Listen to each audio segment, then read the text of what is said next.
1 जुलै 2025 वार आहे मंगळवार आणि आता सकाळचे साधारण 11:25 झालेली आहेत। आपल्याकडे एक पूर्णपणे वेगळी केस आलेली आहे। आता मी त्यांची जरा माहिती तुम्हाला सांगतो, म्हणजे आता आपणच याच्यावर काय हेल्प करायची सगळ्यांनी मिळून हा आता आपण निर्णय सर्वांनी मिळून घ्यायचा आहे। यांचं नाव आहे उन्मेष विजय जोशी। आपलं नाव काय आहे? उन्मेष विजय जोशी। उन्मेष विजय जोशी। आपण राहायला कुठे आहात? 618 नारायणपेठ पुणे 30। 618 नारायणपेठ पुणे 30। आपण आता काय करता? मी आता सध्या आता पौरोहित्य म्हणजे पूजा सांगणे वगैरे पौरोहित्य वगैरे करणे असं करता। मी तुम्हाला सांगितलं तुम्ही तुमचा अर्ज लिहा, तर तुम्ही काय म्हणालात? मी अर्ज लिहू शकत नाही। त्यांचे हात थरथर कापतात म्हणून त्यांचा अर्ज ते लिहू शकले नाही। ही बेसिक माहिती मी त्यांना विचारून इथे कागदावर घेतलेली आहे। आता तुमचा प्रॉब्लेम काय? आपण आता तुम्ही मला सांगितलं की कोवॅक्सिनचा तुम्ही सेकंड डोस घेतला। सेकंड डोस घेतला। काय झालं सांगा आता? कोवॅक्सिनचा सेकंड डोस घेतला तर मी पॅरालिसिस अटॅक होऊन मी खाली आजारी पडलं। हा, ते असं सांगतात की कोवॅक्सिनचा सेकंड डोस घेतल्यानंतर ते आजारी पडले, त्यांना पॅरालिसिसचा अटॅक आला। ठीक आहे, त्यानंतर तुम्हाला हॉस्पिटलला ऍडमिट केलं। ठीक आहे, त्यानंतर पुढे तुम्ही तिथून बरे झाला। मला हा ठीक आहे, दुसऱ्या हॉस्पिटलला हलवलं तुम्हाला। तिथून तुम्हाला नामांकित हॉस्पिटलमध्ये होतात तुम्ही, तिथून तुम्हाला डिस्चार्ज मिळाला। मग पुढे काय झालं? पुढं मला असं भीती वाटायला लागली आणि झोप येत नव्हती। ते असं म्हणतायत की कोवॅक्सिनची सेकंड जो डोस आहे तो घेतल्यानंतर त्यांना त्या दिवशी त्रास झाला, ते बेडवरून खाली पडले, त्यांना पॅरालिसिसचा अटॅक आला, त्यांना पुण्यातल्या एका नामांकित हॉस्पिटलला हलवलं, तिथून दुसऱ्या ठिकाणी हलवलं असं त्यांनी सांगितलं। आणि मी सांगते ते बरोबर आहे ना? बरोबर आहे। आणि त्यानंतर तिथली ट्रीटमेंट झाल्यानंतर त्यांना भीती वाटायला लागली, त्यांना छातीत असं दडपण वाटायला लागलं, तुम्हाला झोप येत नव्हती, म्हणून डॉक्टरने काय सांगितलं? मला डॉक्टरने कुठली गोळी? डॉक्टरने झोल्पेट 10 mg ची गोळी लिहून दिली। झोल्पेज 10 mg ही गोळी त्यांना दिली। ती घेतल्यानंतर तुम्हाला बरं वाटायला लागलं? ती पहिली गोळी मी गोळी घेत होतो, पाण्याबरोबर घेत होतो। तर मग मला पूर्ण दिवस बरं वाटायचं।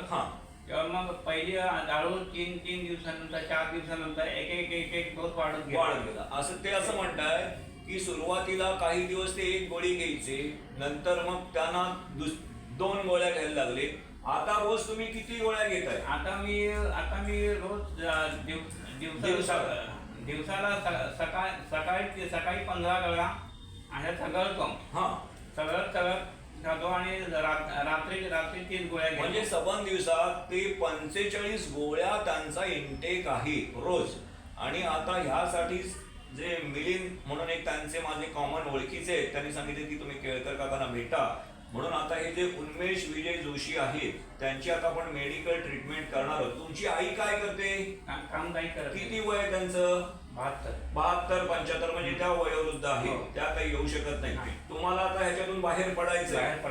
ते असं म्हणतायत की मला जे आता मी गोळ्या घेतोय, मला जी गोळ्यांची सवय लागली, कारण सगळ्या डॉक्टरनी किंवा सगळ्या मेडिकल स्टाफनी त्यांना वाचवण्याचा किंवा त्यांना हेल्प करून त्यांना बरं केलेलं आहे, परंतु आता ही गोळ्यांची जी सवय लागली त्याच त्यांना ऍडिक्शन झालेलं आहे असं म्हटलं तर वावलं ठरू नये। म्हणजे आपण मराठीत असं म्हणूया सवय, किंवा कोणी त्याला व्यसन म्हणेल, काही म्हणत, पण त्या ते रोज गोळ्या घेत आहेत आणि त्याचे त्यांच्या तब्येतीवर दुष्परिणाम होणार आहेत।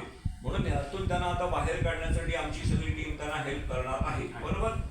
आता तुम्हाला आपण जेव्हा हॉस्पिटलला किंवा चांगल्या डॉक्टरना दाखवणार आहोत तेव्हा तिथली पथ्य पाळणं, त्यानंतर तिथे ते जे गाईडलाईन्स देतील ते फॉलो करणं ही तुमच्यावर जबाबदारी राहील।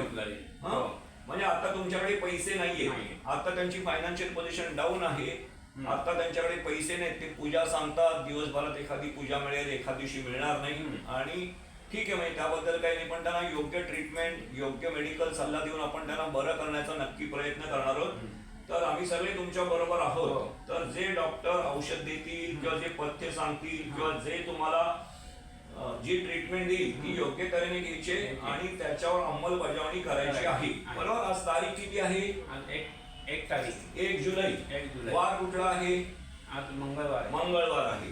आणि वाजलेत किती आता? आता 11:30 वाजले. 11:30 वाजले. आता हे सगळं सोडायचंय, ह्याच्यातून बाहेर पडायचंय, यासाठी आम्ही सगळे तुमच्या बरोबर आहोत. पण मध्येच दिलेलं औषध बंद केलं, मला वेळ झाला नाही, असं करायचं नाही. ह्यातून बाहेर पडायचं आहे. तब्येत परत नीट करायची आहे. आम्ही सगळे तुमच्या बरोबर आहोत. म्हणूनच आता हे तुमच्या समक्ष आपण हे शूट करून ठेवतो. हे सगळ्यांना आपल्याला माहिती पाहिजे, सगळ्यांना कळलं पाहिजे.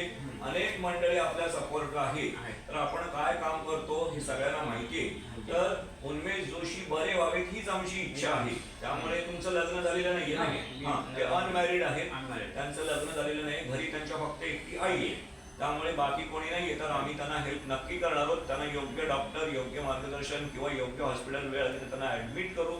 पण तिथून ते बरे व्हावेत किंवा तिथून फक्त तुम्ही वेळेवर यायचंय किंवा दिलेली वेळ पाळायची किंवा तुमची पथ्य, तुमची औषधं सगळं व्यवस्थित घ्यायचं, यातून बाहेर पडायचं आहे. ठीक आहे, ओके. आता आपण पुढच्या ट्रीटमेंटसाठी आता मी फोन लावतो. तुम्ही तुमच्या आधार कार्डची झेरॉक्स आणि पॅन कार्डची झेरॉक्स दिलेली आहे. Okay, thank you.